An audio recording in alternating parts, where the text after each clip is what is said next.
जय हिंद मित्रांनो, सर्वांचं स्वागत आहे आपल्या लक्ष वेध न्यूज चॅनलमध्ये.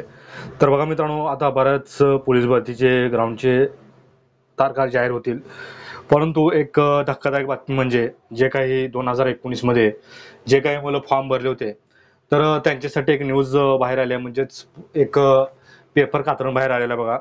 ते नेमकं काय म्हणत आहे, ज्यावेळेस 2019 मध्ये ज्या मुलाने डबल फॉर्म भरले होते त्या मुलांचं सिलेक्शन होऊन सुद्धा 2897 म्हणजेच कमीत कमी 3000च्या जवळपास अशी मुलं ही भरतीतून अपात्र झालेले आहेत मित्रांनो.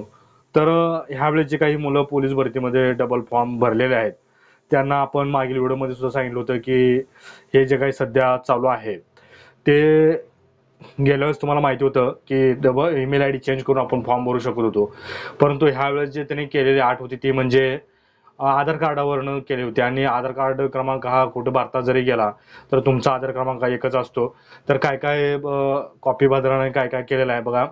आपल्या आई वडिलांचे आधार कार्ड लावलेले आहेत किंवा आपल्याच आधार कार्डचे पुढचे मागं नंबर आणि पुढचे 4 नंबर पुढं आणि पुढचे मागं 4 असं करून एकंदरीत कसं तरी फॉर्म सबमिट केलेला आहे.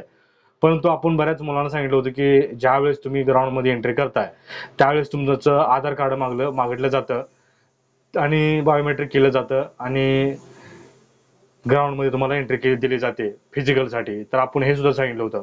तर बरेच मुले म्हणले आम्ही लायसन ज्यावेळेस एंट्री होते त्यावेळेस आम्ही लायसन घेऊन जाऊ आणि मैदानामध्ये प्रवेश करू. परंतु कधी पण बघा कुठं पण बघा ग्राउंडच्या वेळेस तुमची पहिला बायोमेट्रिक ही 100% होत असते. तर बऱ्याच मुलांनी तर डबल फॉर्म भरलेले आहेत. बघू आता काय भविष्यामध्ये काय होतं काय नाही. तरी पण ही न्यूज जी आलेली आहे ती मी तुम्हाला सांगणार आहे बघा. सुमारे 4.5 वर्षापूर्वी म्हणजेच 2019च्या वेळेस डबल फॉर्म भरण्यात आले होते बघा. त्या मुलाने मॅटमध्ये म्हणजेच जे काही महाराष्ट्र प्रशासकीय न्यायाधिकरणात मॅटमध्ये त्यांनी केस टाकली होती. मुंबई उच्च न्यायालयामध्ये धाव घेतली होती मुलांनी त्या ज्यांना ज्यांना अपात्र केले त्यांना.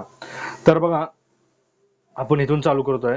बघा राज्याच्या गृह विभागाने 30 नोव्हेंबर 2019 रोजी जिल्हा पोलीस कॉन्स्टेबल चालक, रेल्वे पोलीस कॉन्स्टेबल चालक व SRP पोलीस कॉन्स्टेबल या पदासाठी जाहिराती दिली होती. त्यापैकी विविध जिल्ह्यातील पोलीस कॉन्स्टेबल चालकापदासाठी तब्बल 1,17,000 अर्ज आले होते. परंतु त्यापैकी 2,897 उमेदवारांनी त्याच पदासाठी वेगवेगळ्या जिल्ह्यातून अर्ज भरले. त्यासाठी या उमेदवारांनी वेगवेगळे मोबाईल क्रमांक, ईमेल आयडी वापरले.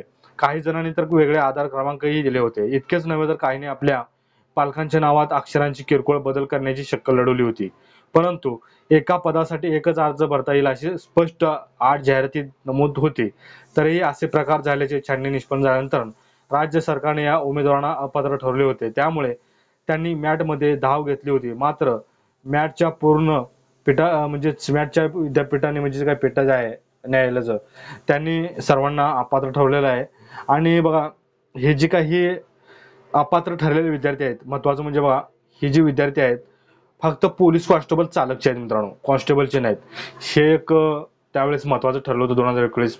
फक्त चालकचेच मुलं काढले होते आणि जे काही कॉन्स्टेबलला फॉर्म भरले होते त्यांना पात्र करण्यात आलं होतं. तर ही सुद्धा आपण विसरता कामा नये. तर बघा आता जे काही आता ह्या भरतीमध्ये डबल फॉर्म भरलेले आहेत. आता एक उत्सुकता आहे की नेमकं आता ह्या प्रकरणामध्ये नेमकं काय होतं ते बघणं एक साहजिकच आहे. आता बघा सध्या आता मे महिना अखेर मागच्या पेपर कातरांमध्ये मे अखेरपर्यंत ग्राउंड चालू असं एकंदरीत बातमी आली होती. तरी हे आपल्याला मेच्या अखेरपर्यंत ग्राउंड चालू होईल अशी शक्यता कमी आहे. तर जून जे काही 7 जून नंतरनं जो काही निकाल आहे म्हणजेच जूनमध्ये निकाल आहे त्यानंतरच काहीतरी पोलीस भरतीला हालचाल होईल. इतकाच व्हिडिओ होता. व्हिडिओ आवडल्यास नक्कीच आपल्या चॅनल सबस्क्राईब करून घ्या. वेळोवेळी पोलीस भरतीच्या अपडेट आपल्यापर्यंत पोहोचण्यात येतील. जय हिंद.